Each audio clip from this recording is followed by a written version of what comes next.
It's a happy time for us, dear Marlena. Oh, just think. This will be the first time the twins are together to celebrate their birthday with all our family. Adora's friends even came from far-off Etheria, and they're all helping to decorate.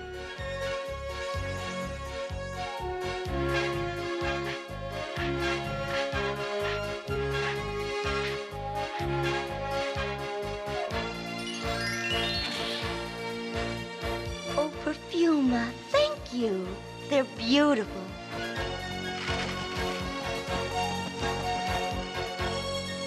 A little higher, Flutterina. How's this?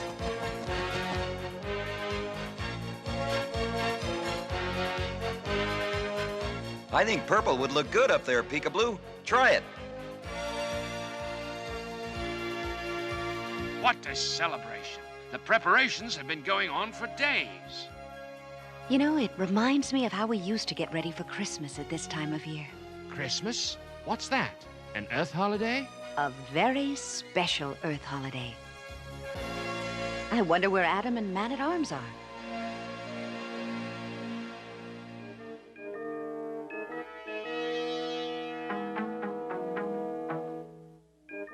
Shouldn't we be helping with the decorations?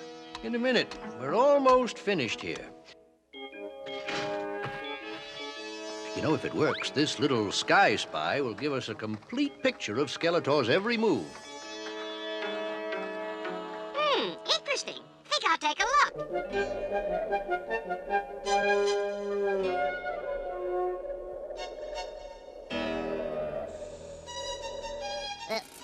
But how do I get inside? Aha!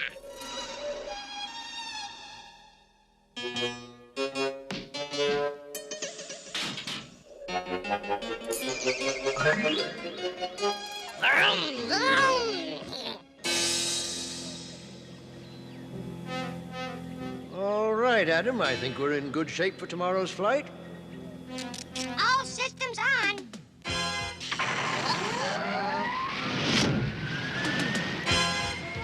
What happened?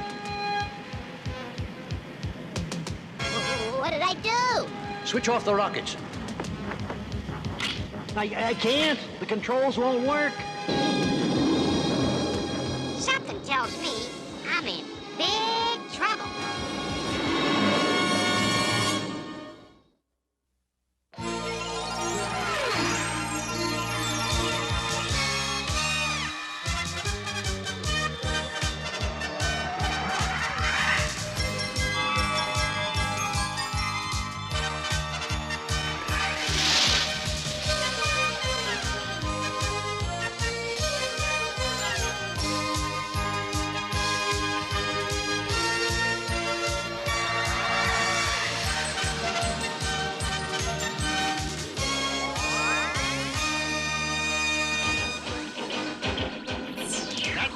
What is it?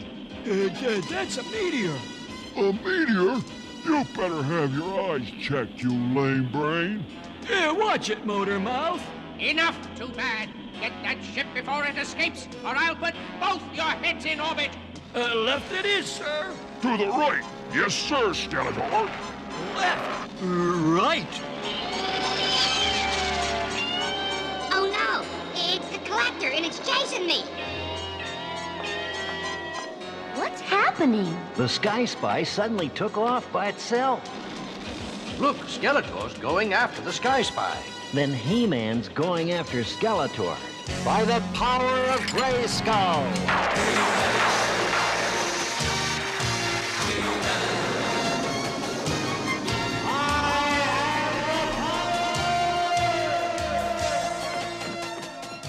I've got a feeling my brother may need some help.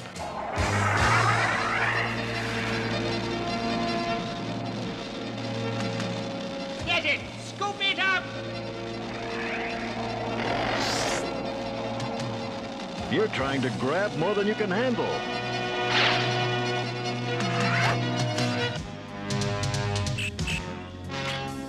Yeah, I've almost got it.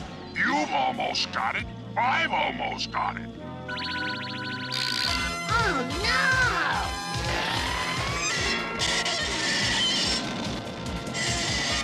You know what? These claws need a manicure. Fools! What is it? What's happened?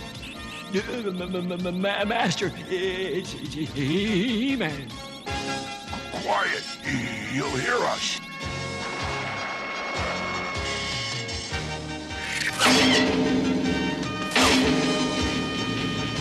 There we are.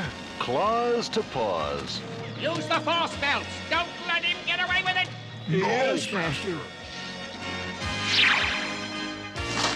A force belt, huh?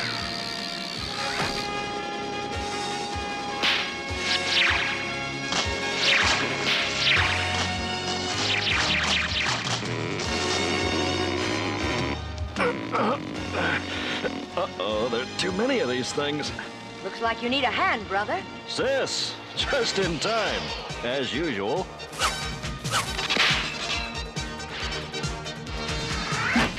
Let's get a little fresh air in here.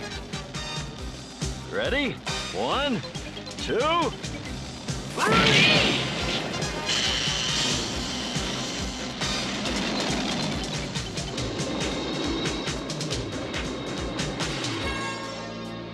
How can I get this thing down? Oh, should I try a spell? Why not?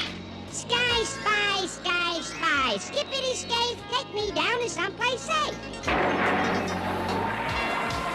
Oh no! Now what did I do? The Sky Spy, it's spinning off into space.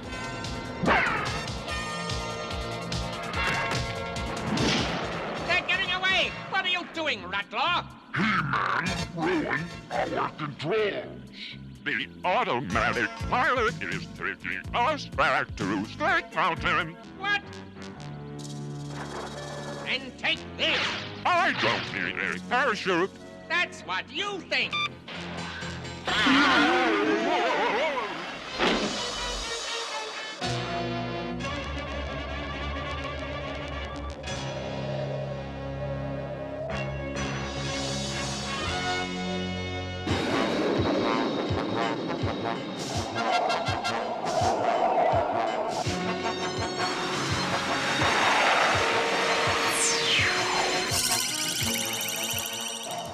I'm afraid we've lost your Sky Spy.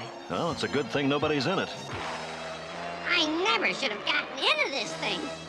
And nobody even knows I'm here.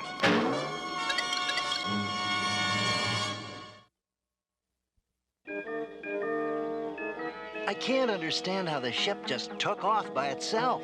Maybe this finder beam can locate it. Phew, it's slowing down. Boy, am I glad. Back home again. Hey, that doesn't look like Eternia. We're going in.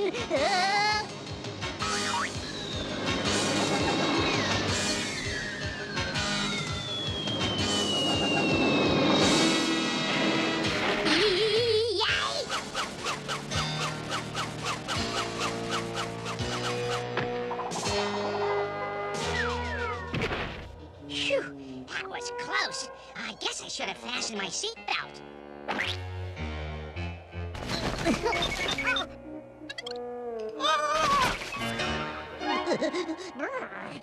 Where am I? This place is freezing. Help! Help! Ooh, somebody's in trouble. I'd better take a look. Miguel! Oh my gosh! They'll be buried by that avalanche. Oh, what spell can I use? Oh, little children, up and away. Play in the snow another day. Please work.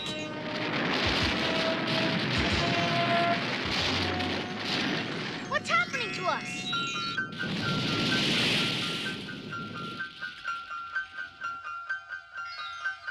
Hey, put us down!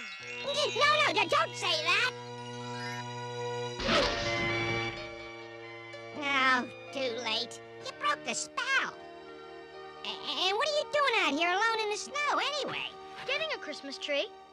What? A Christmas tree! Until we got lost. Oh, there. You're not really lost. You found me, didn't you? Found you? Yeah, I'm the one who's lost. My ship crashed just over that hill. Come on, I'll show you. And maybe we can find a way to get you safely home to your parents. I'll have the finder activated in just a... Duncan, Adam, we've got a serious problem. What is it? It's Orko. He's missing. Missing? Yes, and we just found his magic book outside, Where? near the launch pad. A launch pad? Uh-oh, he must have stowed away on the Sky Spy. Yes, and accidentally switched on the rockets. We've got to find him. What's that? It's a flying saucer. Nah, it's just a sky spy. Come on, let's go inside and warm up. You said you were looking for a Christmas tree? What's that? First of all, it's a Christmas. No, I mean, it's not a Christmas tree. It's a Christmas tree. And it's to celebrate Christmas. Ooh, what's Christmas? Everybody knows what Christmas is. I don't. When you get lots of presents. Presents? I think I like Christmas. Well, presents are part of it. But it's also a time when everybody thinks about peace and goodwill toward men. That's what the angel said. Angel? Now I'm really getting confused. No, it's not confusing. Not at all. Listen, if you really don't know about Christmas, we'll tell you the whole story. A long, long time ago. I've got it. Here's where the Sky Spy landed. Why, those are Earth's coordinates. Orko's landed on Earth. Are you saying that we'll never get Orko back? No, Tila. My transport beam might do it. The problem is it needs a Carium water crystal to power it, and there are none here on Eternia. But maybe on Etheria. It's possible. Well, if it's in the water, Mermista would know about it. But can you have She-Ra contact her? I think that can be arranged. And the three wise men followed the star until they finally reached Bethlehem. Ah, what a beautiful story. But what about the gifts? You said there were gifts at Christmas. That's the fun part. Let's tell them about Santa Claus. I'll tell him. Are you sure you don't want me to come along, sis? No, Adam. If something happens to me, you'll be needed here. Well, just be sure that nothing happens to you. You're my favorite sister. For the honor of Grayskull!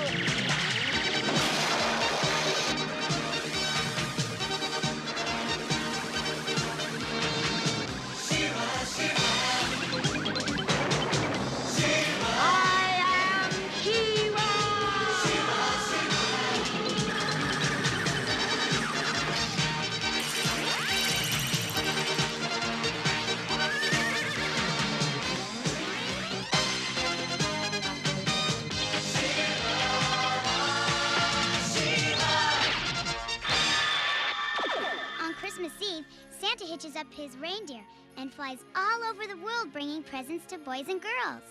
Presents? I think I like this Santa. Can I meet him? Oh, no. He only brings presents when you're asleep. When you're asleep? Well, just as long as he brings them. Tell me about Tingle's Bell. You mean Jingle's Bell. I mean, Jingle Bells.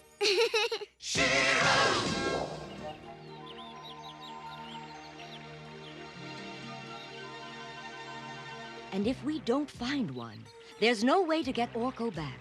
A water crystal. Yes, I know where one is, She-Ra. But it will not be easy to get. It lies in a deep pool near the old ruins and is guarded by the beast monster. The beast monster is real? I thought it was just a legend. The beast monster is no legend, She-Ra. It exists and is very dangerous. But if we work together... Good idea. Meet me at the ruins. If you can keep the creature out of the pool long enough, I'll find the water crystal for you. Thanks, Mermista. Fly, Swift Wind!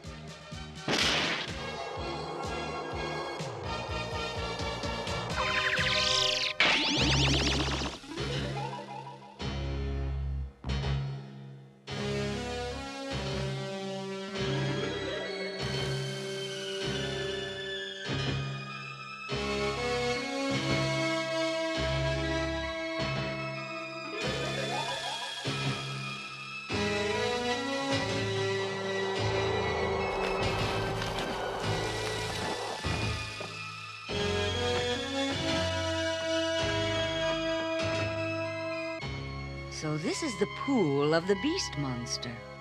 Doesn't look as though anyone's home. Uh-oh. Someone's home. The beast monster. Keep him busy as long as you can, She-Ra. I'll do my best. Swifty!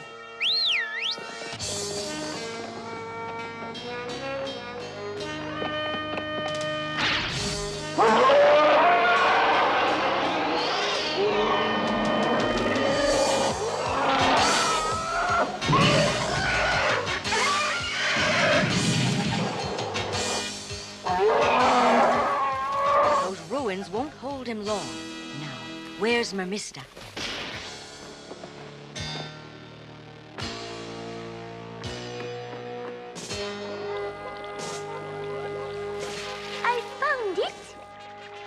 Thanks, Mermista. I'm always happy to help. Good luck. I hope this brings Orko back.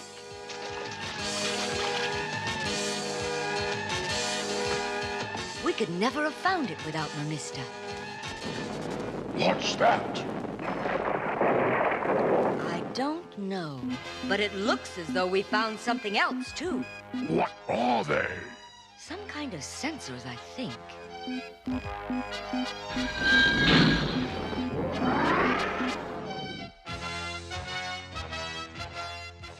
It's a robot.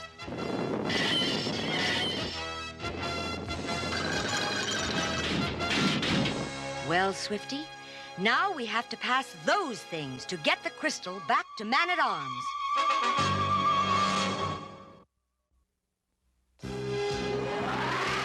Watch it, Swifty.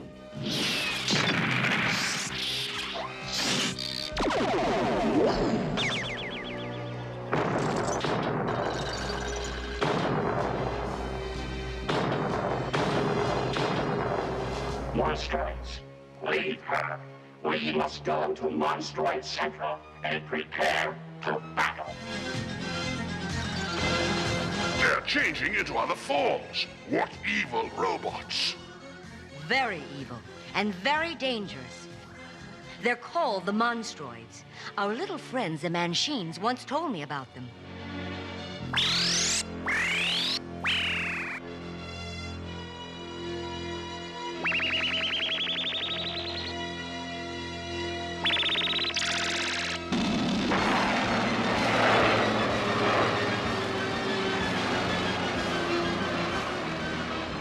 I'm afraid we haven't seen the last of these evil things.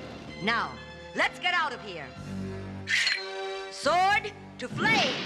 Better stand back, Swifty. It's going to get a little warm.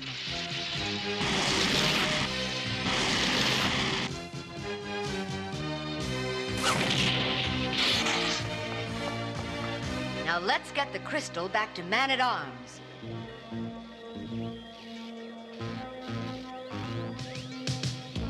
Even if the crystal works, we'll need help from Orko. I hope he remembers to stand in the light. It's working. Now it's up to Orko. Jingle bells, jingle bells, jingle bells. What's that? I don't know. I'm afraid. Oh, wait. Man-at-Arms has a transport beam.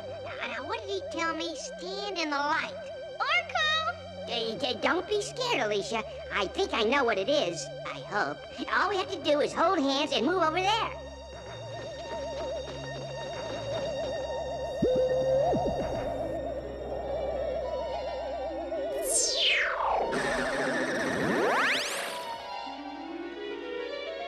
Where is he?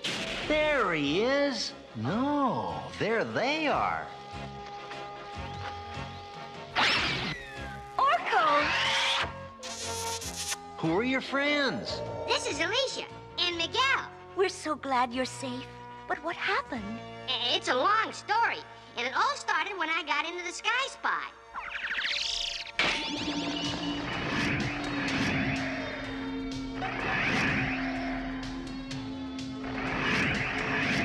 There is a great disturbance. A new spirit of goodness has arrived on Eternia. The power of Horde Prime may be threatened. Send for Skeletor and Hordak immediately. So that's the story, and here we are. Well, I can't believe it. You really crash-landed on Earth. Will we be home in time for Christmas? I'm not sure. Duncan? I can't be sure. It may take a few days to recharge the water crystal. But then we'll miss Christmas. I've got an idea. Christmas isn't for several days yet, but the twins' birthday is tomorrow. Why don't we combine their birthday celebration with a big, big Christmas party? That would be fine. But what about Santa? Will he be able to find us? Oh, of course, Alicia. Now, don't worry. Who's Santa? Who's Santa? You don't know who Santa is? I can't believe it. Everybody knows who Santa is. The arrival of the spirit of Christmas on Eternia may threaten my rule. I don't need any more goodwill and brotherhood on that planet. Find it and crush it. Have no fear, Great Master. I will eliminate this Christmas spirit before another day is passed. You can't even handle that muscle-bound female She-Ra. Just a minute. What about the way He-Man handles you, Bone Brain? Bone Brain? Why, you miserable excuse for a villain. Silence! Stop wasting my time. Whoever eliminates the spirit of Christmas from Eternia will be well rewarded. That's me. We'll see about that.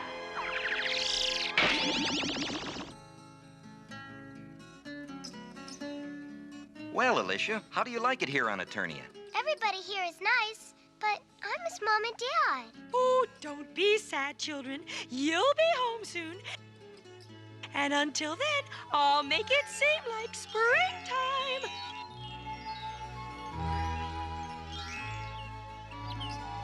No, Perfuma. Christmas is in the winter. Winter? Oh, no sooner said than done.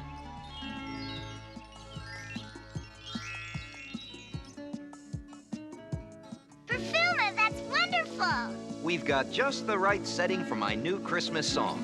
Let's try it. Love and caring, peaceful bliss, joys of sharing, happiness, Christmas spirits in the air, Eternia and everywhere. Don't you feel it? Feel that you're a part. Christmas season is a time of your heart.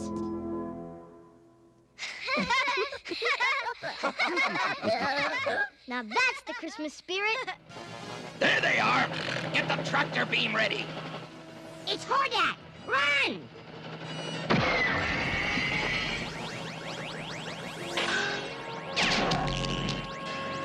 Help! Help! Hey, put them down! You'll be sorry. Wait till He-Man and She-Ra find out. You won't get away with this. We've got them, Master. Good. Take us back to Etheria, Catra.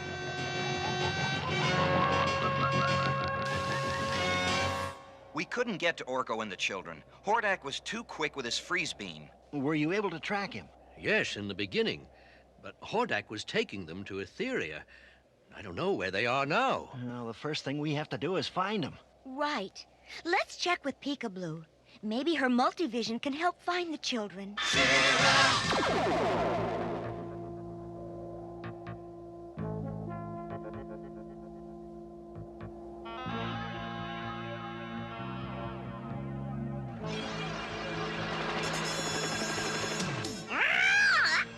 Oh, the Monstroids. We better get out of here.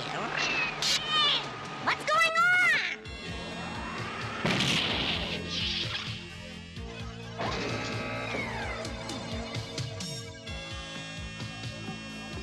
Why did you stop us? These prisoners were being delivered to Horde Prime. The prisoners stay here. You may go. You don't think I'd leave them here? I don't care what you think. You have 10 seconds to gather your beast companions and depart. What?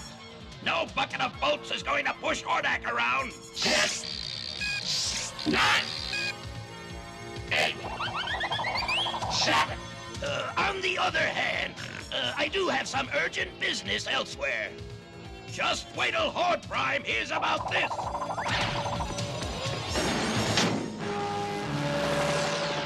Place the creatures in prison. When Horde Prime comes for them, we will deal with him. As you command, number 1. We know the children are in the fright zone, but we don't know where. I'll try to help.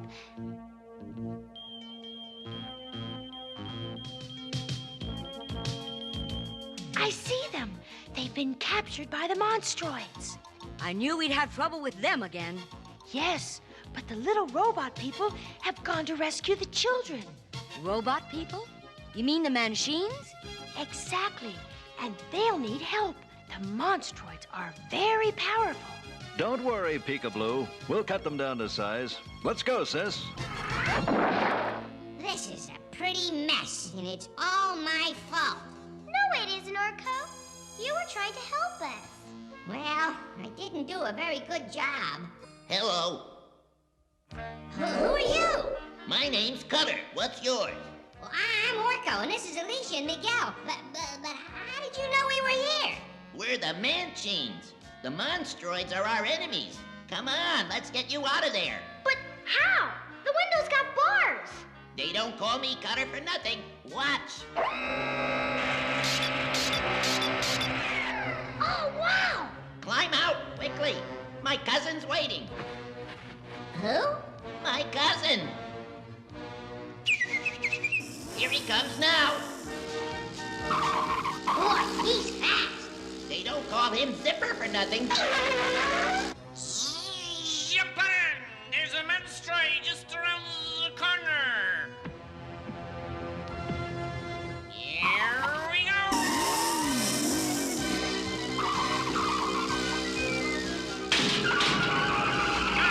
Hang on. Don't worry, he can't keep up with me. Watch this.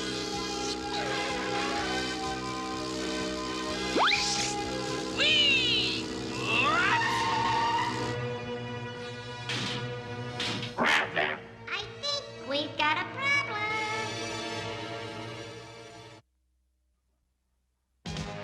Put them back in the cells. And the machines with them. You're pretty good at giving orders, Metal Mouth. Now let's see how good you are at taking them. Move away from my friends. It's He-Man. Seize him.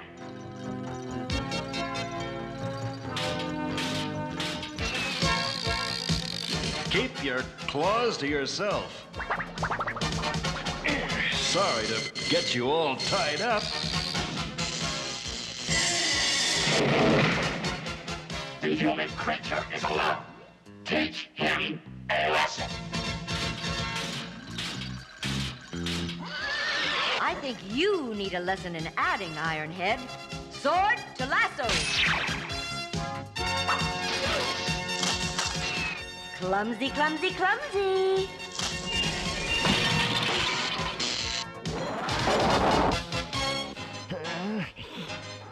What works for my sister works for me.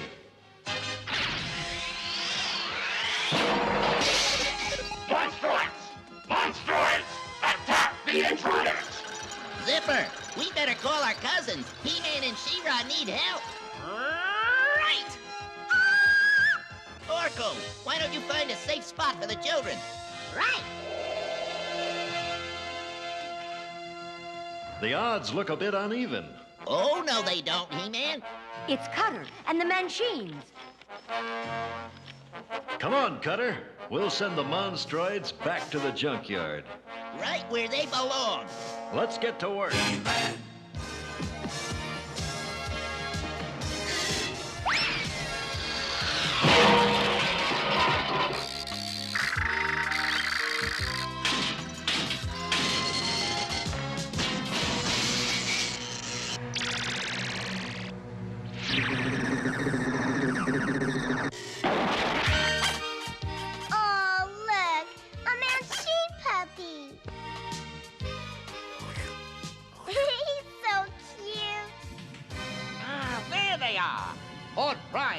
reward me richly if I deliver those 2 Earth children. What? Ha! Got you at last, you troublesome tots! Let him go!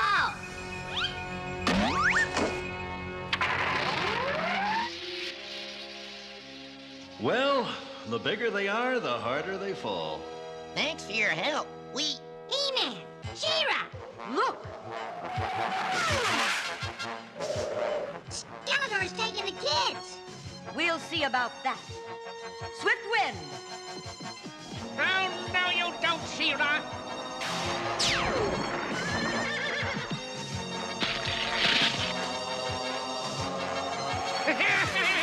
I've done it! I've captured the 2 Earthlings!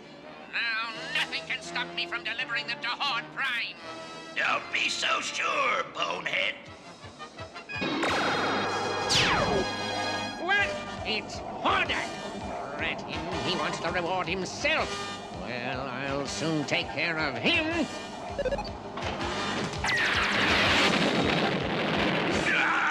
That skull-faced scoundrel has damaged my ship. Now I'll have to turn back. But first, I'll make sure that he doesn't go anywhere.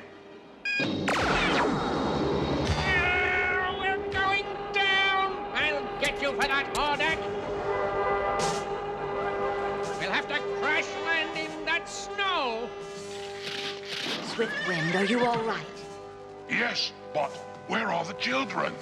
Skeletor got away with them, but don't worry. Now that you're free, we'll get them back. Let's go, brother!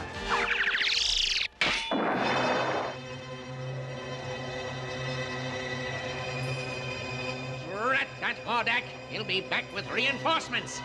Well, we won't be here. Get moving, you 2. We have a long walk ahead of us. I don't think we can move. It's awfully cold. I said move! Move it! Please, mister, be nice. It's Christmas time. Christmas time? What's that? It's a season of love and joy and caring.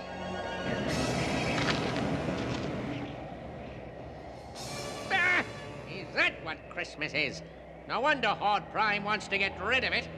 A season of love, caring, joy? Yeah, what a disgusting idea. Well, there's no Christmas spirit here. Now get moving, you 2, before Horde comes back. I'm sorry, mister, but we're so cold. So you're cold. Oh, blast it. Oh, I'm warm again. Thank you, Mr. Skeletor. You are very kind. Kind? Never use that word around me. Now get moving. Oh, wait. I have to get Relay. No. Leave him. But he'll freeze. We have to. I said leave him. Now move.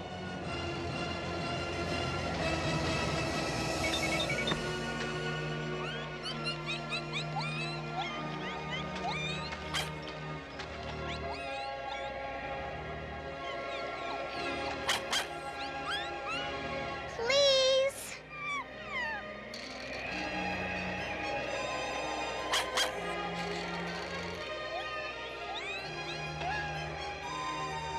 Oh, blast it.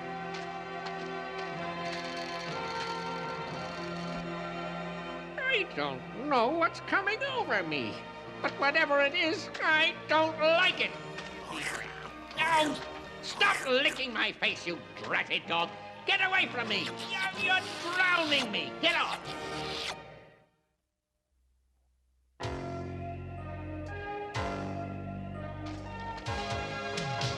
It was nice of you to save Relay, Mr. Skeletor.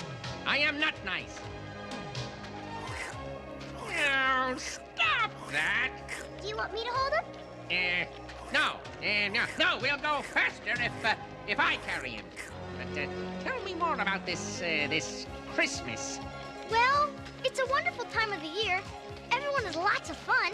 You mean they get in fights? No! They have fun! Fights are fun. I like fights. And you give each other presents. And when you open them, they explode, right? No! They're nice gifts. Nice. Doesn't sound like much fun to me. A snow beast. Quick, get behind me.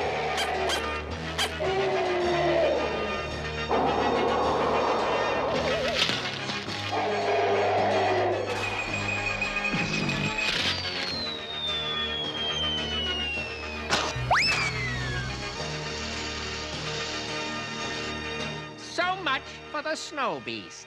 Oh, thank you, Mr. Skeletor. You saved us. You really are wonderful.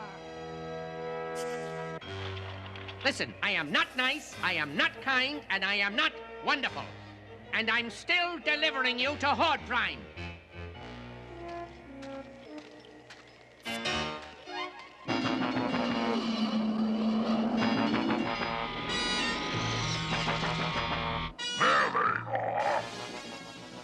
Please, Mr. Skeletor. We don't want to be taken by Horde Prime. Please don't.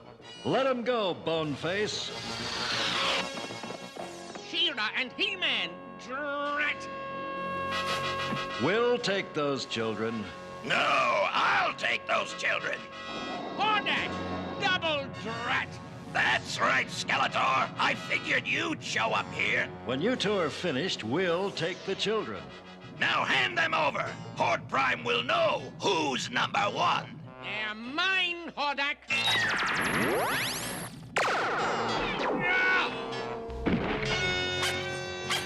Good aim. You hit yourself.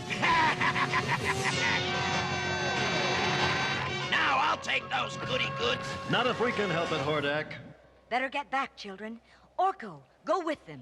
Right!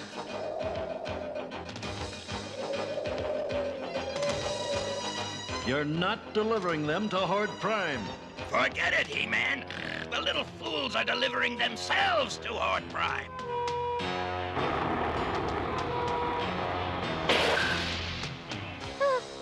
What is it? It's Horde Prime. Come on, She-Ra, we must stop him. Robots, get them!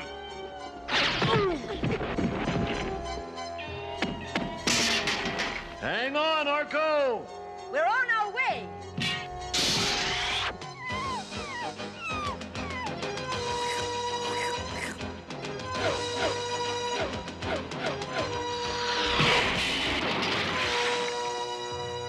That's enough for me.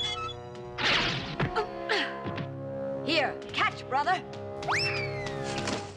Thanks, sis.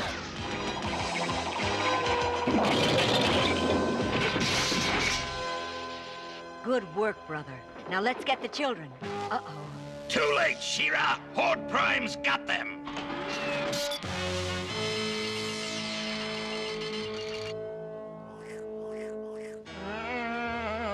What? I don't know what's happening to me. But I must save the children.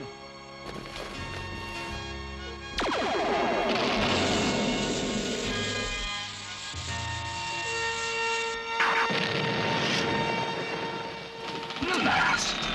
That Skeletor's hit my engines! Horde Prime's ship is down. Let's go, She-Ra. I think Horde Prime is going to be angry with me.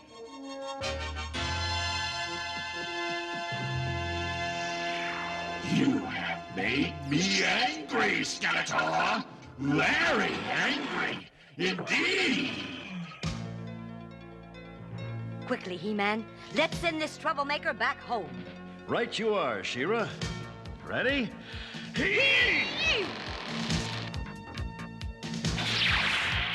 No! Blast! Blast! Blast! Blast! There, that'll take care of Horde Prime for a while. Skeletor! They're great, Skeletor! Thanks so much! He saved us! He saved you? Yes, I I guess I did. I wish I knew why. I don't think I feel well. Well, I think you're feeling the Christmas spirit, Skeletor. It makes you feel good. Well, I don't like to feel good. I like to feel evil. Oh. Don't worry, Skeletor. Christmas only comes once a year. Thank goodness.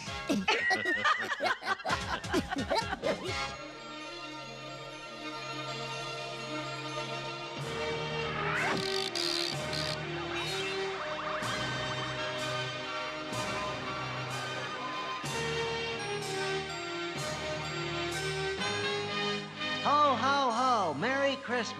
Here, a flying belt for each of you. Oh, thank you, Santa. It's too bad you can't stay for the party, but I'm sure your parents miss you very much. We miss them too, but Man-at-Arms says we'll be home soon. That's right, Miguel. You'll be home just in time to hang up your stocking. Ready to go? Wait! Relay, go to Adora.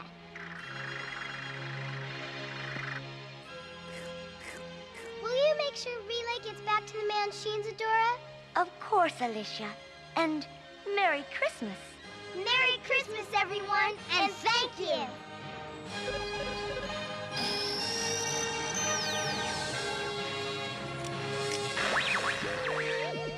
Oh, thank heavens you're back. We were so worried. Oh, Mother, Father, it was great. We went to another planet, and... Oh, Miguel, don't make up stories. Tomorrow you can tell us where you really were. We're just glad to have you home safe. But we did go to another planet, Mom. Honest.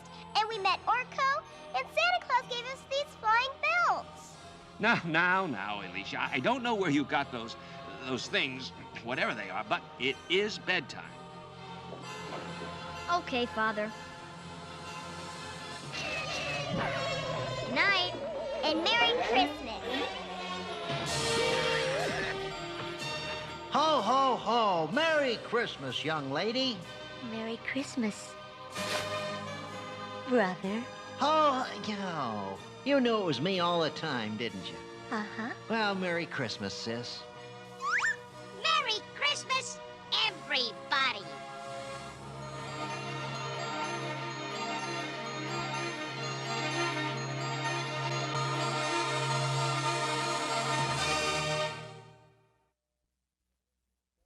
So that's how Christmas first came to Eternia. Not everyone celebrates Christmas, but the spirit of the Christmas season is within us all. It's a season of love and joy and caring. And presents. Presents are nice, Orko, but Christmas means much more than that. I know, Adam. Christmas is a time of peace and caring and happiness. That's right, Orko. And what would make you happiest this Christmas? Presents. Oh, Orko.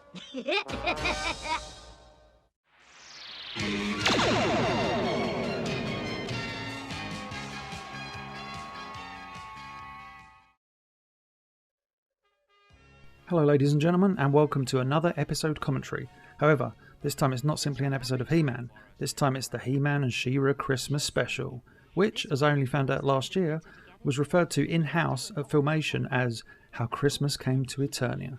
Doesn't that sound rather delightful? Now, it's mentioned in this opening scene that it's Adam and Adora's first birthday together, which puts this within the same year as the first time She-Ra was introduced into the mythos. Brown Man helping out Madame Raz and Broom there? Crazy visual. Now, you want to feel really old. In the Season 2 He-Man episode The Great Books Mystery, Prince Adam was shown turning 19 years old, which technically means in this episode, He-Man and She-Ra, Prince Adam and Princess Adora, are turning 20 years old. 20 years old! That makes me feel ancient. I am ancient. Now, keen-eared viewers will notice that... Keen-eared? Is that even a phrase? Keen-eared viewers will notice that the only characters name-checked in this opening are Perfumer, Flutterina and Peekaboo. And guess what? They had toys coming out around the same time. Filmation, how could you? And also, all three are prominently featured in the story of this special. And here, of course, we have Queen Marlena telling King Randor all about Christmas, which I fail to believe that in all their years of wedded bliss, they've never spoken about. I always love these panning shots in the Christmas special where we get to see the Eternian and Etherian characters helping one another out. I mean, Castaspella and Stratos. Who'd have thunk it? And here we have Man-at-Arms working on his latest invention, which, of course, will play its part in the script soon. relatively soon, very soon in fact within the next 30 seconds. I like the idea of the heroes just constantly spying on Skeletor. It's like, give the villain some privacy for goodness sake. Interesting. Think I'll take a look. And now we have the Mischievous Orko, which is my least favourite of the Orko characters. You're probably thinking, what's he talking about? But Orko was written in a variety of ways by a variety of different writers. I always felt when they wrote Orko as a child, it was the least appealing version of the character. And the case in point, there he goes. He has to go in and then he plays rocket ship. Stop that, Orko. You're more mature than that. Now, something bad's about to happen, and you can tell that because the music has become slightly dramatic. But what can go wrong? Man-at-Arms and Prince Adam are monitoring the situation. But apparently Man-at-Arms built a ship that if you break the control lever, it takes off. Good work, Man-at-Arms. Their concerned looks. What did you do, Duncan? Also, this is what I call Season 2 Adam, because he's illustrated in a certain way here. That's a Season 2 illustration. Orko cross-eyed, because it's funny he just committed a bad act. Now, while these opening credits run, I thought I'd take this opportunity to talk about my experience with the Christmas special. Now, as a kid, I remember going down to our local newsagent and picking up a copy of the TV Times, which was a TV listings magazine. I remember flipping through the pages and seeing that there was going to be a He-Man and She-Ra Christmas special, and I was so excited, like you wouldn't believe. I remember watching it that year and just absolutely loving it. Loved it as a kid. Absolutely loved this special as a kid. Always watched it on Christmas. However, these days I have a few issues with it, which I will reveal probably through tears as this special continues. So you're in for quite the treat. Now, this special is actually written by Don Heckman and Bob Ford and directed by Ernie Schmidt and Bill Reed. I think they used 2 writers and 2 directors because basically this is 2 episodes in total. It's like a 40-minute special. It's too bad, implying that straight from the get-go we're getting all the latter season characters. Skeletor shaking his fists, as always. A truly great piece of animation. It's interesting to see the Collector, which was a Evil Warrior ship, which was primarily used in Season 1, but rarely used in Season 2. However, it did make an appearance in the She-Ra episode Battle for Bright Moon. I always like this shot of Adora in Man-at-Arms' lab because it's such an interesting visual to see this Etherean character, prominent Etherean character, in an Eternian setting, because it was so rarely ever seen in the She-Ra series, except for the first few episodes. And Prince Adam commands the power of Castle Grayskull. And apparently he has the power.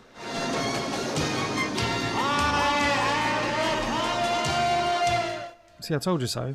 Now, this is interesting. He-Man's going to take to the skies, not in the Wind Raider or the Sky Sled, but in the Laser Bolt. Now, anybody that knows the Masters of the Universe toy line knows that the Laser Bolt cannot fly. It is unable to fly. It's a ground vehicle.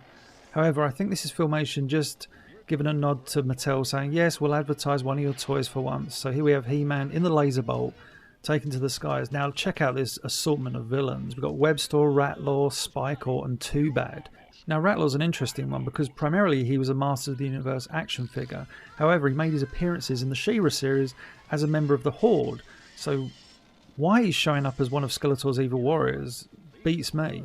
Also, it's nice to see the Collector's claws used for the first time in the series here. Usually the Collector's claws were just a part of the vehicle's design, but here we see they can actually move and bend.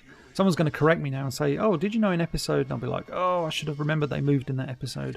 So we've got He-Man turning the claws to paws, as he says, because He-Man loves a good bit of wordplay. Use the force belts! Don't let him get away with it! Yes, don't let him get away with it, so yeah, let's use the force belt. Now, this is interesting, because obviously He-Man is, like, overpowered. It's a really good, device here. This really does overpower He-Man. You can believe that the most powerful man in the universe is overpowered by all these cords, and I love the animation as he's trying to reach for the sword. But here's a little secret. Do you know why he's captured? Because it makes She-Ra's appearance all the more dramatic and gives her a reason to suddenly fly into shot on Swiftwind. So here comes She-Ra, the Princess of Power. Throws a sword. He-Man's free! Let's get a little fresh air in here. I love the way these two work together. They were always written as two really good characters in battle, like the way they would talk to one another. Just smashing Skeletor's property. Now that's where the story gets really silly. At this point, Orko decides to sensibly use his magic on the Sky Spy. I honestly don't know what Man-at-Arms ship does, because Orko can activate it by ripping the lever out of its socket. Orko's magic can send it well, as you're about to see, into warp drive function or something. Look, it suddenly goes incredibly fast. Now, Man-at-Arms said this ship was just supposed to spy on the baddies, but by all accounts, it traverses the space-time continuum or something. I have no idea. Ratlaw's speaking part. Ratlaw voiced by Lou Scheimer. Spycore voiced by Lou Scheimer as well. I always love this scene, not only because I love this assortment of villains, but just the gag with like, I don't need a parachute. Yes, you do. Also, this is a great shot of the villains. Or this would be a great piece of animation art with the characters holding on for dear life onto one another. What I love about those villains, such a colourful collection of evil. Here we go, here's an interesting thing. He-Man and She-Ra effortlessly can breathe in space. Now you could argue, well, maybe they're on the cusp and there's still oxygen up there. From what I'm looking at, there's no oxygen. This is something that was, a bit hit and miss in the series. If you go and look at an episode like Horde Prime Takes a Holiday, He-Man and She-Ra cannot breathe in space. If you go and look at the Season 2 She-Ra episode Assault on the Hive, they have absolutely no problem breathing in space. In fact, He-Man has a fight in space with some meteorbs. That's another story for another time. And here's a little throwaway scene with Prince Adam and Man-at-Arms trying to figure out what the heck just happened. Man-at-Arms has got a finder beam, apparently. Now, back in 2012, Gary Goldstein, a storyboard artist at Filmation, kindly gave me the storyboard for a Christmas special. He had actually storyboarded the first act, and in this shot you see the planet Earth. And the storyboard by Gary Goldstein actually states, not obviously Earth, because obviously you don't want to spoil it for the kids watching or the audience, in that, oh, Orko's heading towards Earth, so it's a surprise when suddenly, hang on a second, this all looks very, very familiar. And one thing I want to point out about the Earth backgrounds is they don't actually have the black line art that all Eternian backgrounds generally have. Now there's an interesting visual coming up that for years I believed was Filmation's homage to Columbia's Ghostbusters logo. Because if you look at Orko when he's covered in snow, he's got two little dots for eyes and a dot for a mouth. However, that could be argued, of course, that is paying homage to the Filmation Ghostbusters logo, which would come out a year later. Who knows? Although I looked at the storyboards and it makes no mention of it. It actually says, make Orko look like a crazy snowman. It doesn't use the word crazy, I just inserted that. I will admit that as a kid I absolutely loved the idea that Orko was on Earth. It just brought the show closer, if that makes any sense. It was like, wow, Orko is on Earth. Goodness knows what part of Earth, but he's on Earth somewhere. This doesn't look like anywhere I grew up, put it that way. But think, if Orko hadn't been here, these children would have been buried by an avalanche. That would have been a very different Christmas special. I always love the kids' non-reaction to Orko. It's like, could you please put us down? Surely they'd be like, ah, and just screaming and cry. What's that? There's an alien. He's floating. He's got blue skin. Oh my god. That said, Orko is pretty awesome. So maybe we'd all react and say, hey, little dude, let's shake your hand. There's a great piece of dialogue coming up between Orko and Alicia in which Orko kind of makes her feel better by saying she's not the one that's lost, he's the one that's lost. Found you? Yeah, I'm the one who's lost. For some reason, that's one of my favourite exchanges of dialogue in this entire Christmas special. I just think it works so well. And coming up is one of my favourite shots from the Christmas special. Ready? Look at that. You've got Teela, Queen Marlena and Princess Adora. That is like three incredibly strong female characters. And they rarely ever shared screen time together. So to see all three in the same shot is just like, yes, that is pretty awesome. And oh, just about stopped myself from saying girl power there. There's a great little exchange between Alicia and Orko here. Alicia's like, it's a flying saucer. And Orko's like, nah, it's just a Sky Spy. Yes, Orko. A Sky Spy that you do not own, and yet you felt compelled to get aboard and mess around with. And here's where the Christmas special excels, I think, in that they use the story to explain the spirit of Christmas to Orko as opposed to the story of Christmas. And there's one of my favourite lines coming up here. When you get lots of presents. Presents? I think I like Christmas. I love Orko's reaction upon hearing that presents are given at Christmas. I think I like Christmas. Now, Orko's about to hear the story of Christmas, but we, as an audience, are going to go back to Eternia and find out how everybody's doing. And the first thing we're going to see is the characters in front of a giant monitor screen. Now, the numbers that appear on the monitor actually relate to Filmation's place of business during the time of this production. As an example, you'll see 18107, that's actually the street address. There's a phone number and the telex address as well. So it's very much the artists at Filmation having a little in-joke there that nobody else would pick up on. Now listen to this quickly. The problem is it needs a carium water crystal to... Man-at-Arms says a carium water crystal. Now for years it didn't dawn on me at all. I'm like, oh, a carium water crystal. Go and watch Brave Star, and the equivalent of gold in that show is carium. So carium first shows up in He-Man and She-Ra, a Christmas special. I'd love to think it was somewhat the same kind of crystal, and therefore it ties Brave Star and He-Man together. Actually, in the first draft of the Brave Stars series Bible, He-Man was referenced as an influence to Brave Star, but sadly they removed that. So yeah, here we are back on Earth, and oh no, we're back on Eternia. It jumps around this story quite a bit. The kids are about to tell Orko all about Santa Claus, or as I like to call him, Santor, because that just sounds like such a great name and such a great character. An Eternian version of Santa Claus. For the honor of Grayskull! And of course here, Princess Adora is transforming into She-Ra. And for those that know me, I've never been a fan of the She-Ra transformation, only because I find this shot, where she stood at Castle Grayskull on the Crystal Castle, to be kind of protracted. It's quite long. In the actual development of the She-Ra transformation, there was a much faster, more powerful looking transformation sequence that will be featured in a future video on this channel. Also, it's really cool to see Adora transform into She-Ra within the grounds of the Royal Palace. Like all these Eternian backgrounds that we've seen numerous times before. And now She-Ra's here, hopping on a winged horse. Sorry, unicorn.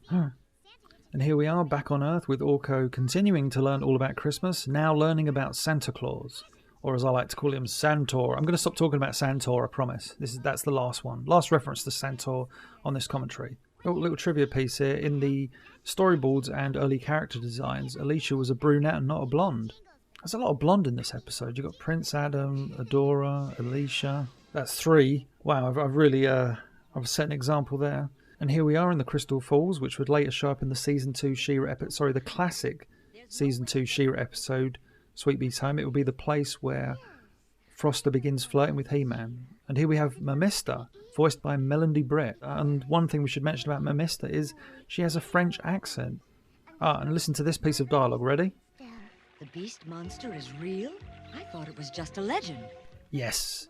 Now, if you go back and listen to the commentary I did for the Shaping Staff, you will hear me talk about how certain characters in certain situations would say something was a legend to give it more impact. And in this case, the legend is the beast monster. The creature with the worst name ever given to any character in the series. Because beast, monster are 2 terms for a monster, a creature. It's not like King Liz from the Rock People, which is quite possibly the greatest name for a monster ever. King Liz. Genius. Now, one of my favourite things about the Christmas special is the fact that we get to see a few new locations on Etheria.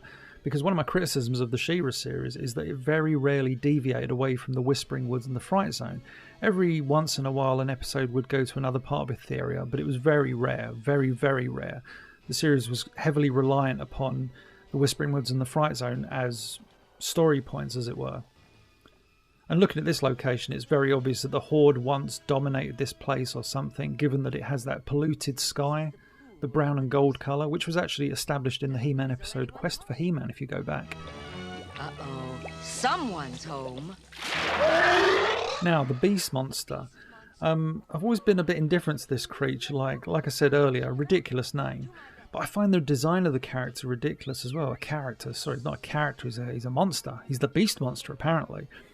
And I just find his proportions and his expression. He's got these like big goofy eyes and silly long neck, and even the way he walks, like grrr, it just looks ridiculous. And he can't catch anything, and he falls over. It's just a rubbish monster, basically. They should have called him Rubbish Monster, not Beast Monster. Trash Monster. So the inept Beast Monster, actually, that's the end of the Beast Monster's appearance in this special. He basically fell over, and that was it. God, he really is a rubbish monster. Oh, and this piece of dialogue here from Mamista. I found it.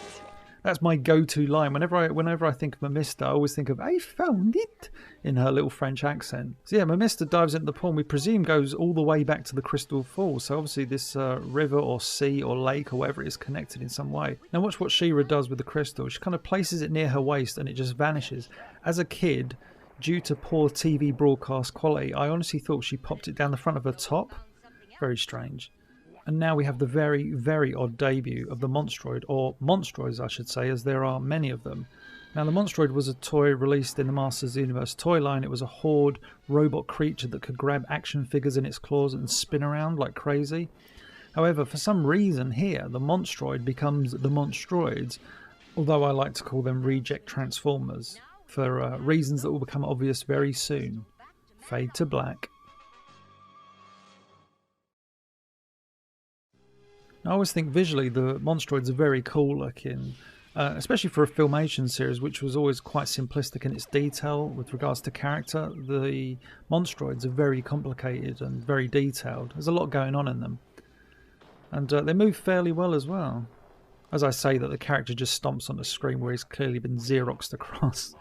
Now Swiftwind here says one of the most quoted lines from the special ever. I'll let him talk. They're changing into other forms. What evil robots! The general consensus of that infamous line by Swiftwind is that this was Filmation's dig at the Transformers, although I don't think Transformers had much to worry about given these laughable transformations. Check this, arms out, arms by the side. This next transformation is actually pretty good, the tank. This is good.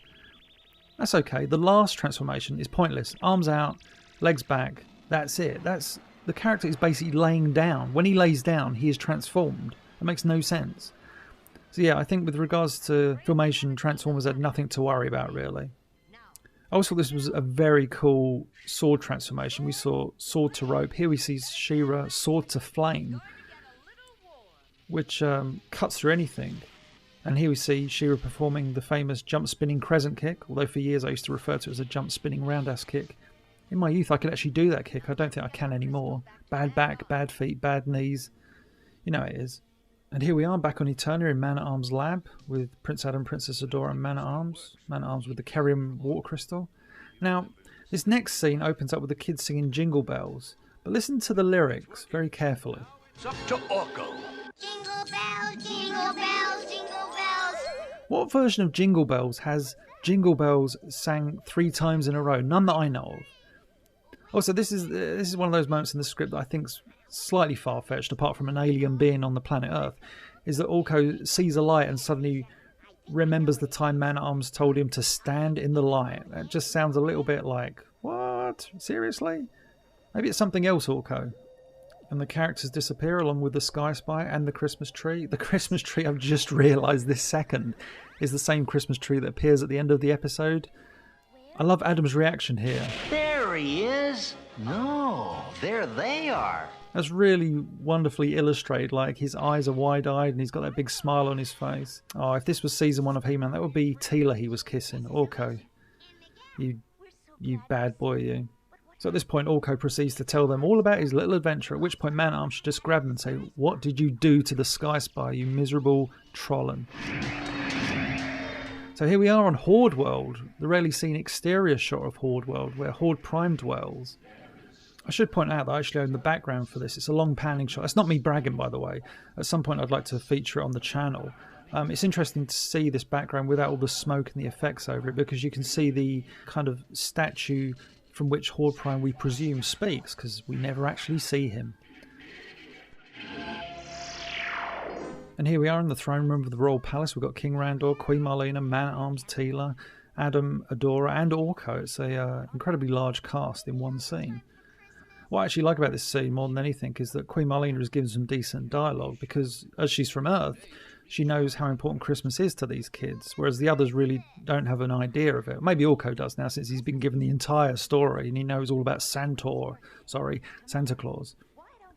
But what I like about this is that how Alicia inadvertently kind of tags Christmas onto Adam and Adora's birthdays. I'd like Adam to turn around and go, hang on a second, this is our special day, not this Christmas celebration nonsense. Who's Santa? Who's Santa, Adam asks, and by the end of this special he will actually be dressed up as Santa Claus, so it's a very unique adventure for the Prince of Eternia.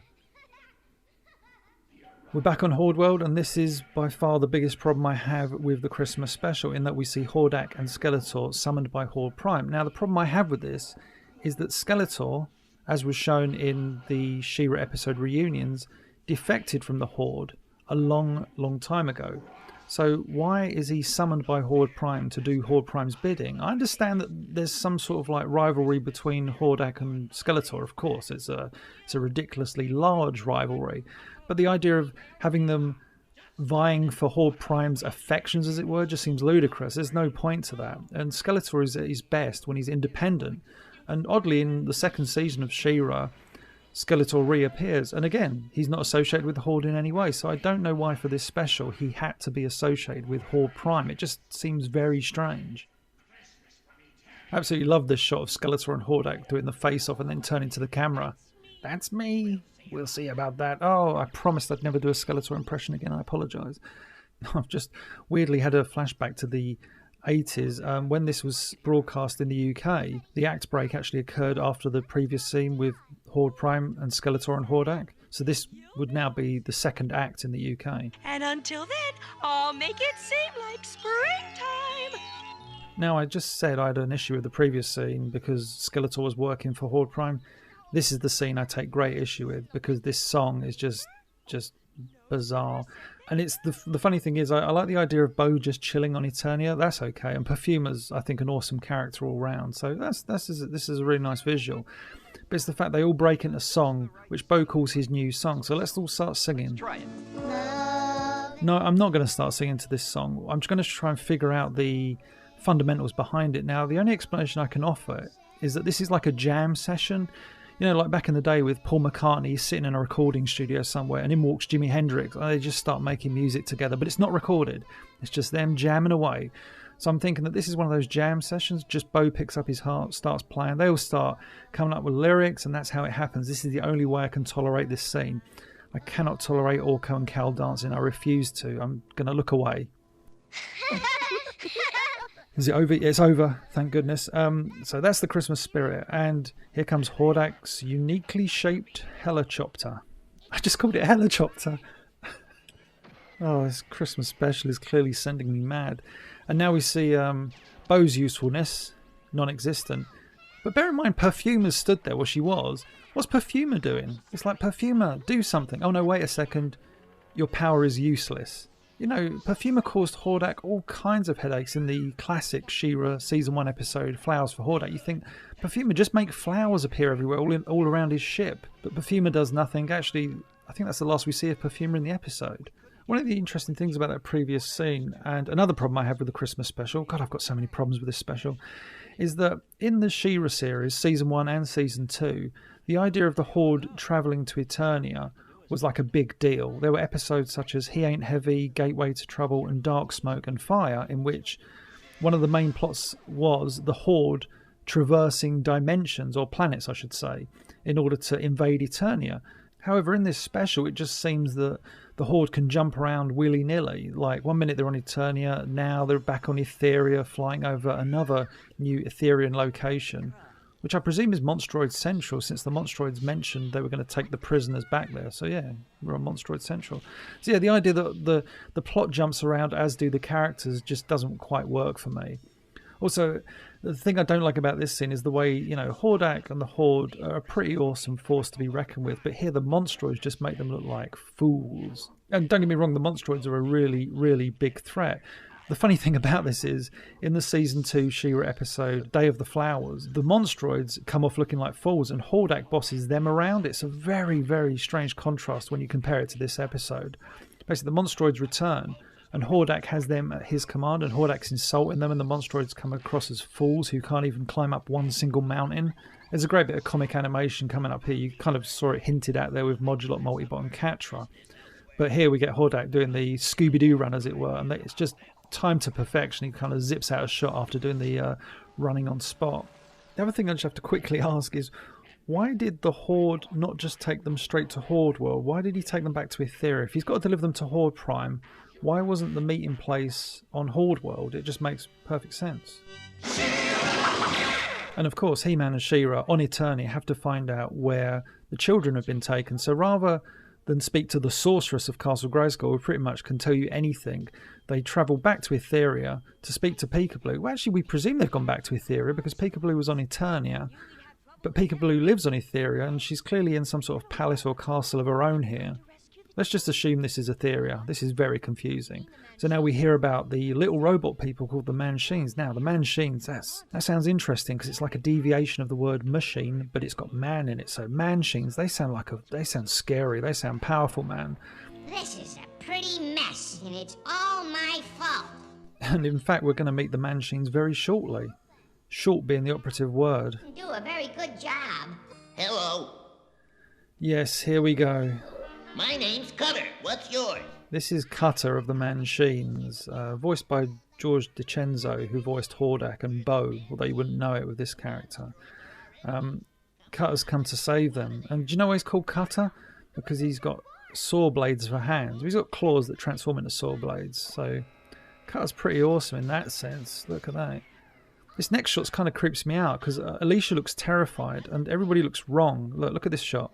Look at Alicia. Ah! And you see Cutter in all his glory and he looks just weird.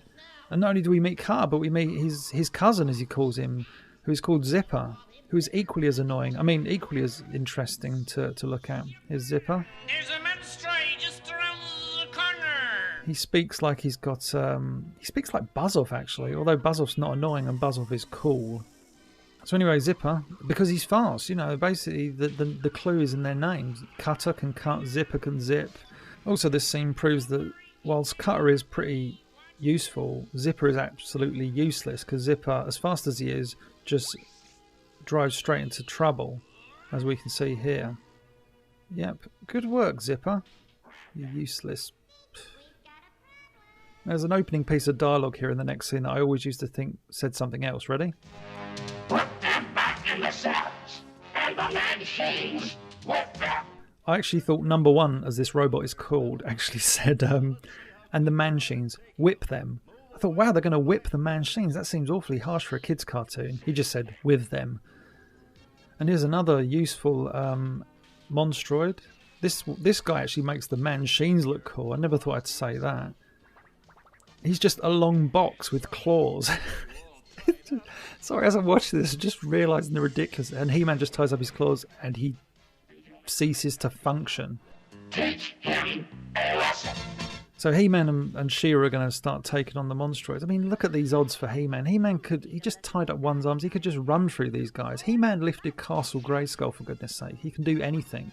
So here comes She-Ra with the save once again.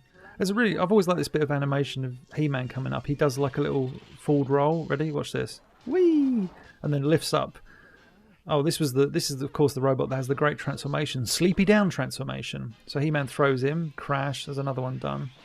He falls to bits, that one, although he does show up in Day of the Flowers. So these Monstroids obviously have the capability of repairing themselves. Oh, Cutter said they're going to get their cousins. So I don't know how big the Manchine family is, but there's a lot of cousins of cousins of cousins in this crew, as it were. And now one of the most visually upsetting scenes of this special. I kind of find it hard to watch because it's so bad. Look at this. There's loads of them. Why? Come on, Cutter. We'll send the Monstroids back to the junkyard. Sadly, I have a piece of animation artwork from this scene which names pretty much every single Manchine. So coming up, I'll name them. Here comes Piston. Yes. Crank on the left, Rotor on the right. Sadly, none of the others can be named because they don't actually do anything in this scene, but I'll name them for you. There's Clutch, Whipsaw, Digger, Crank, Driller, and Wrench. So you can tell the name of these characters was first and foremost in the design and the script itself. He's so cute. And the Manchine puppy, this is technically the beginning of the end for me. Oh, Skeletor's modified war sled there with the extendable seat. I wonder why he's going to need that. Oh, because he captures the kids with relative ease. Oh, Orko. And coming up, I think, is one of the most offensive lines of the Christmas special. Cutter's dialogue. Ready? Well, the bigger they are, the harder they fall. Thanks for your help. Cutter has the nerve to say to the most powerful man in the universe and the most powerful woman in the universe, thanks for your help. I hate that line. I think you'll find, Manchines, that you were the one that needed help. He-Man and She-Ra effortlessly trashed the robots. You know, Cutter didn't even do anything. And what did Zipper do? Run, you know, oh. So in this next scene, we see that Hordak and his crew, rather than flee for their lives, actually just hovered nearby in their uniquely shaped helicopter and obviously waiting for a situation like this in which Skeletor would capture the kids so they could capture them back. So it like fires them. Imagine if he just shot the kids, he'd be like, oh, that's kind of gone wrong. Oh, the Manchine puppy's there, of course. I forgot about that thing. I mean, cute little creature. There's one shot here where we see Skeletor's furry pants, and that's a no-no, because if you ever watched the Filmation series, which I presume watching this video you have watched the Filmation series, Skeletor has very smooth pants. Why am I talking about Skeletor's underpants? So anyway, zap, he blows them. There you go, Skeletor's furry pants. Ready? Furry pants. Incorrect. If you look back there, Relay, the Manchine puppy's just looking up at Skeletor like, what's going on? And yet we're heading towards another unique location on Etheria we've never seen before. We've seen snowy regions of Etheria, but this time we see a new location because it's got the polluted Horde sky. So here we are in that unique location never before seen in the series. You know, polluted sky, snowy mountains. And obviously what this leads to is some of the best things in the Christmas special in which Skeletor interacts with the kids, causing his character to change in a variety of ways. Because at this point in the series, Skeletor was at the time one of the most popular characters in the show, in both He-Man and She-Ra, because obviously Skeletor made appearances in She-Ra without He-Man. I honestly think that's why he becomes the focal point of the scenes that follow. It's like, if someone's going to learn the spirit of Christmas, it's going to be Skeletor, because as villainous and as evil as he is, everybody loves him so much. He's one of those villains that everybody just loves. It's just a strange thing with Skeletor. You know, it's a guy with a muscle-bound physique and a skull for a face, or a skull, I should say. But yeah, people just love Skeletor. So I think it was a natural progression for the writers. I'm thinking it was Bob Ford that wrote a lot of the Skeletor dialogue to say, do you know what? Let's make Skeletor feel the spirit of Christmas. It offends me on so many levels, but it's fun. You can't deny that. So you're cold. Look at this, Skeletor. Don't be fooled, Skeletor. Don't do it. Don't do it, Skeletor. Oh, Skeletor. Okay, Skeletor's given him a couple of warm coats. That's good, because he needs his prisoners to survive for Horde Prime, right? So that's got to be his reasoning for that. You are very kind. Kind? Never use that word around me. So this is where we get some of the best dialogue from Skeletor, dare I say ever. It's just brilliant. Bob Ford often wrote great Skeletor dialogue, and although we don't know for a fact that he wrote these particular scenes, as this was a shared script, I hazard to guess that Bob Ford did write a lot of this. Skeletor, leave Relay the dog behind. Leave him behind. The animators clearly had fun with Relay, because he's given very cartoony expressions. Keep walking, Skeletor. Yeah, you better keep moving. Don't stop, Skeletor. Oh, Skeletor stopped. Please. Don't listen to her. Keep walking. Oh, but how can you resist this shot? Even I will admit that's utterly cute. It breaks my heart to say that. So Skeletor, yes, he picks up Relay the Manchine dog, which is something... Go back to season 1 of He-Man, watch the Cosmic Comet, watch the Shaping Staff, watch Diamond Ray of Disappearance. Skeletor would not have picked up the Manchine puppy and have it lick his face. Although I'm laughing because it's actually quite a funny scene. And that's the genius of this part of the episode, the special I should say, in that the writers just have so much fun with Skeletor, but it's believable because Skeletor is this villain who's deadly serious, but at the same time, you know, you can do this kind of stuff with him, you know, we're laughing at him. No, stop that. Don't, oh. No, we'll go faster if I carry him. I love that bit of dialogue. We'll go faster if I carry him, because it's obvious that Skeletor wants to hold him for the time being. And from an animation point of view, it's actually nice that if you look at Skeletor's rotoscoped walk, they've actually put Relay in there in a very smooth animation. It's a nice piece. The dialogue coming up is just fantastic about the presents when Skeletor says, when you open the presents, they explode. I just like the idea that is fun for Skeletor. Fights and exploding presents. Oh, we see the Snow Beast now, and if you go and look at the He-Man Season 1 episode, The Dragon's Gift, you'll see that the Snow Beast is actually an ice hacker from back then. Although this is a very big, overgrown Etherian ice hacker known as the Snow Beast, who Skeletor effortlessly disposes of.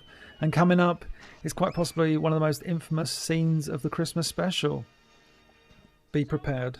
Hold it together, people. Hold it together. Don't weep. Do not weep for the loss of Skeletor's evil, because Skeletor smiles. Listen, I am not nice, I am not kind, and I am not wonderful. You tell him, Skeletor. I like that when Skeletor? Why do I keep changing characters' names? When Skeletor shakes his head and you hear like the sound of bone shaking. So here comes Horde Prime in his ship, which is a strange visual. I remember as a kid for a brief point, or like for a moment, I thought the ship itself was Horde Prime, because when you saw Horde Prime, you saw these like, he looked robotic, so I just thought the ship was him, but it's not. And here comes He-Man and She-Ra. Oh, this territory, if you look at these strange circular shapes, there was a piece of development artwork I managed to obtain from Tom Cito for a while, and in this piece of development artwork from the He-Man series, it showed this landscape of Eternia, and on this landscape were these strange circular shapes is what you see. So it's almost like the artists were looking for inspiration for this new location on Etheria and went back to this piece of concept artwork, 'cause it's a really, really lovely location. It's such a shame it wasn't used. It's literally one of the most notable looking, visually interesting locations on Etheria, and we never ever see it again, or before I should say. Going back to that fight between Hordak and Skeletor, it's unique in the fact that during the series, the She-Ra series, whenever Skeletor would show up and Hordak and he would duel, it was very rare that Hordak would win. If you go back and look at episodes like Horde Prime Takes a Holiday and My Friend, My Enemy, it was always Skeletor getting the upper hand pretty much every time. It was very rare that Hordak actually came out on top during their confrontations. So for Hordak to win in such an easy manner is quite surprising, actually. Horde Prime! Come on, She-Ra, we must stop him. Robots, get them! And so He-Man and She-Ra begin their battle against the Horde Troopers, which pretty much means He-Man and She-Ra are going to win quite easily. There's one interesting robot here you see leap into shot. Here he comes, whee! Trying to rugby tackle She-Ra. It's Multibot, who looks a great deal different to the toy version, and I'll talk about that in another commentary another time. But yeah, whenever She-Ra fought robots, She-Ra 9 times out of 10, actually 10 times out of 10, came out on top. Here, catch, brother! Thanks, sis. What's interesting about that scene is that He-Man and She-Ra refer to one another as brother and sister. And I mean, they do a few times throughout this special, a few times in Season 1 and a great deal in Season 2. You think they're not supposed to be related to one another officially, because surely everybody would put 2 and 2 together and think, wait a minute, Adora shows up at the same time as She-Ra. Adora's related to Adam, surely She-Ra's related to He-Man. You know, it's like, people on Eternia and Etheria can't be that silly. And here we go, Skeletor committing an act of good. And he's committed a few acts of good in the series, you know, helping He-Man rid the world of Evil Seed and rid the world of Shigoro in the episodes Evil Seed and To Save Skeletor respectively. But this act is like, Skeletor, what are you doing? You've just attacked the Horde Emperor. Although, however, you could twist this and think, well, this is Skeletor once again defecting from the Horde, saying, look, nobody commands me. But somehow I think it's more to do with him feeling the spirit of Christmas. I regret saying this.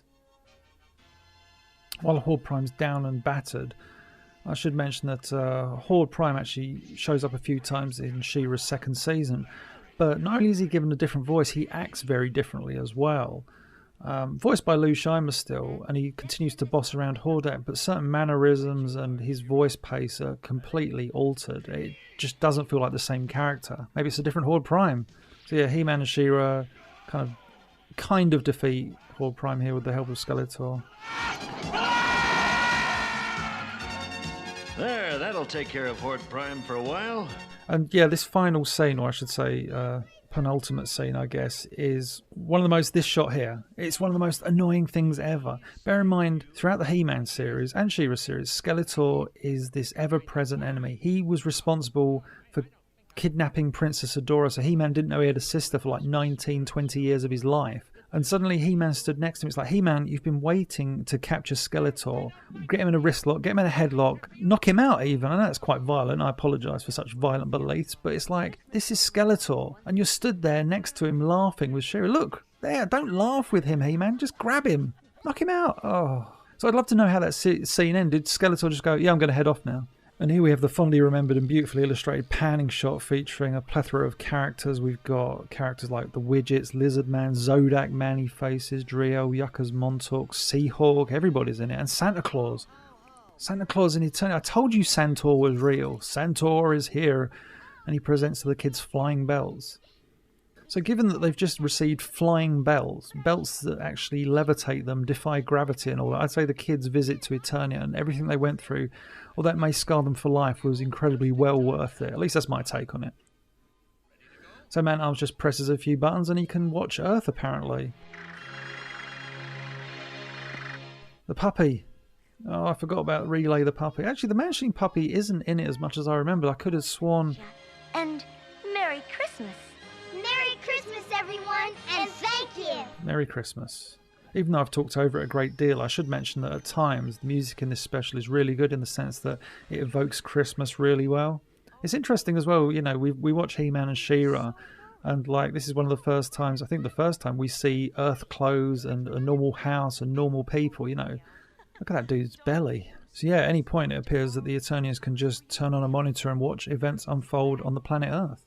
I like the idea that Man-at-Arms is looking at the events on Earth and suddenly sees a toy store and suddenly tunes into an action figure of himself, and the space-time continuum itself breaks down as Man-at-Arms realises he is nothing more than an action figure in an animated series, and oh, the world, Eternia, is not real. Okay, Father. So yeah, levitating children, that's how this special ends. Parents, terrified. So yeah, Santor, here he is, making his first appearance in the He-Man series. Santor, the most powerful Santa in the universe. And wait, is that... Is Prince Adam? Wait, Prince Adam is Santor and He-Man? Oh my goodness. Lovely piece of animation here with Orko. Fantastic. And thus brings an end to the He-Man and She-Ra Christmas special. The moral segment here, I've got to say, is just absolutely fantastic the way it's written. It's so appropriate and really does beautifully sum up Christmas, like in the fact that Adam says not everyone celebrates Christmas, but the spirit of the Christmas season is within us. So it's such a fantastic way of wording it. And caring. And presents. I still love Orko's obsession with presents. I tend to talk negatively about the Christmas special. There are certain aspects I really don't like that I feel are very detrimental to the series.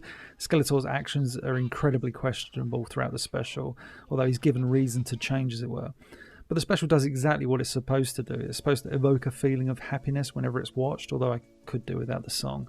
The truth is, I do like it. I always watch it on Christmas Day. Oh goodness, I've just realised, like Skeletor, the spirit of Christmas and the Mancheen puppy has got the better of me. I've turned soft. Curse you Mancheens. Curse you Mancheen puppy. So that's it for this commentary. I hope you enjoyed it. I do realise it was hard going at times. I apologise for that. Feel free to leave comments, and nice comments are encouraged. Remember to like and share the video, and be sure to check out all the other videos on this channel. And finally, if you have yet to do so, subscribe.